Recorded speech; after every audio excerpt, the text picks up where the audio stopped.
ሰበር መረጃን እንሆኝ የገብርኤል ማጋሊሽ የማሊያ ሽያጭ በጣም መጨመሩን መረጃዎች እያስነበቡ ይገኛሉ።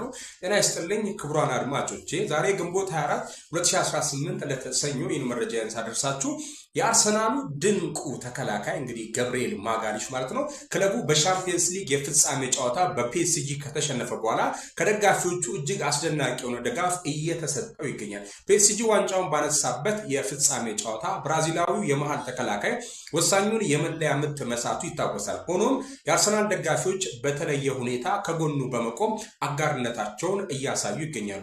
ዘገባዎች እንደሚያመለክቱት ከሆነ ከፍጻሜው ጨዋታ በኋላ የገብርኤል ማጋሊሽ የማሊያ ሽያጭ 350% የጨመረ ሲሆን ይህም በሳምንቱ መጨረሻ በክለቡ ከፍተኛ ማሊያ የተሸጠለት ብቸኛው ተጫዋች አድርጎታል። ከፍጻሜው ጨዋታ በኋላ ገብርኤል ማጋሊሽ ሽንፈቱ እጅግ የሚያም መሆኑን በመግለጽ ቡድኑ በውድድር ዘመኑ ባስመዘገበው ስኬት ግን እንደሚኮራ ተናግሯል። ይህ የደጋፊዎች ተግባር በገብርኤልና በአርሰናል ደጋፊዎች መካከል ያለውን ጠንካራ ትስስር የሚያሳይ መሆኑን አሳይቷል። አርሰናል ደጋፊዎችም ይህን ቪዲዮ ሼር ያደርጉት። ቴንክ ዩ